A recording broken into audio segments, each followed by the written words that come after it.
पूरा लोकल। ये क्या बात बताता है? और आप इस्लाम का नाम ले रहे हैं, कौन सा इस्लाम?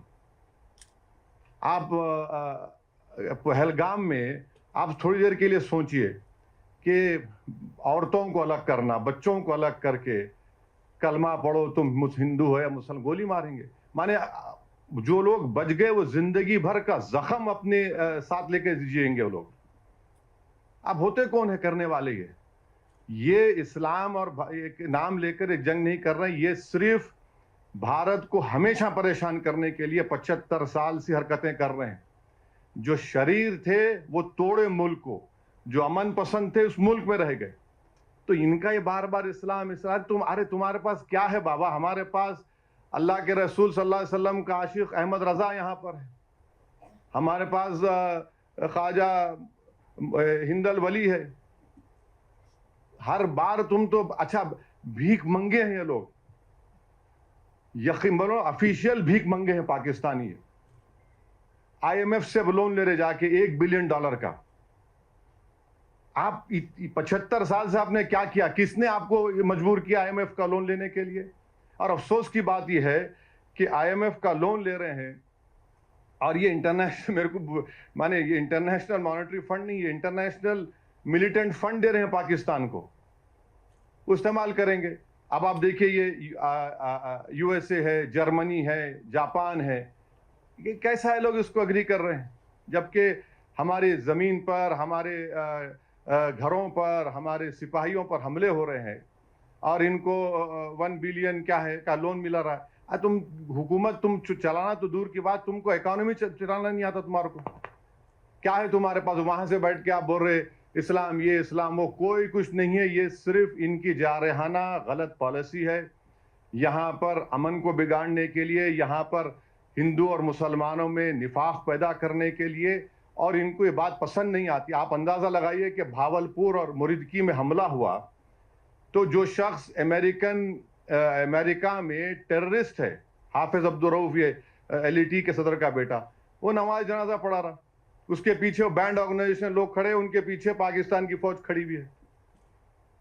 तो आज भी आप कल रात में हम देखे श्रीनगर के एयरपोर्ट के करीब ड्रोन्स आ गए। तो आप और हम हैदराबाद में बैठकर अंदाजा भी नहीं कर सकते, बल्कि भारत के दूसरे मुकामात पर जो लोग बैठे हुए हैं वो अंदाजा भी नहीं कर सकते कि कैसे बहादुरी के साथ हमारी फौज उनका मुकाबला कर रही है, और कैसे बहादुरी के साथ और सब्र के साथ जम्मू कश्मीर के बॉर्डर पर बसने वाले लोग, पंजाब के बॉर्डर पर बसने वाले लोग और राजस्थान के बॉर्डर पर बसने वाले लोग जो हिम्मत से इन तमाम मसाइब और मुश्किलात का सामना कर रहे हैं। और हम इनको बताना चाहेंगे कि हमारे रसूल सल्लल्लाहु अलैहि वसल्लम ने हमको ये तालीम दी कि तुम किसी से जंग मत करो, ये हदीस है, ये तुम किसी से जंग मत करो, मगर अगर कोई तुमसे जंग करता है तो साबित कदम रहो। तो हमको अब साबित कदम रहना है। ये सवाल कोई हिंदू मुसलमान का, ईसाई का, बौद्ध का नहीं है। सवाल दो कौमी पार्टी कांग्रेस और BJP के, इनको भी, इन दोनों कौमी पार्टियों को अपनी तूतू में ख़त्म करनी चाहिए। सवाल यह है कि हमको एक सीसा पीली दीवार की तरह ऐसे मुल्क के खिलाफ खड़े होना है जो सारी दुनिया के लिए खतरा है भी, बल्कि कभी ना कभी किसी वक्त पे इस दुनिया को, इस दुनिया के जी असर लोगों को, उनके लीडर्स को तय करना पड़ेगा कि क्या इस मुल्क में न्यूक्लियर बम रखने की इजाज़त दी जा सकती है। इनके पास जो न्यूक्लियर बम है उसको डिसार्म करने की जरूरत है, इसको खत्म करने की जरूरत है। और बार बार आप बोल रहे, इन्हें कमीनगी की हद यह है कि श्रीनगर में दवाखानों को निशाना बनाया गया।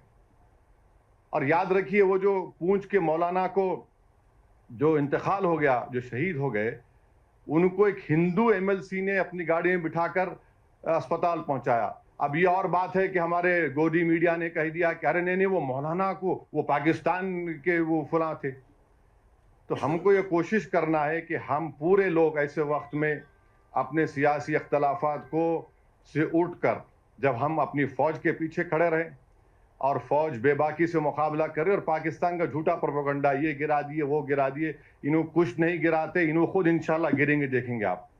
और ये होना चाहिए। ये है, ये बार बार इस तरह से धमकी देना, बार बार आकर तंग करना, बार बार आकर मुल्क में परेशानी पैदा करना, और इन लोगों की वजह से آپ میری بات سے متفق ہوں گے کئی مسلمان جیلوں کو چلے گئے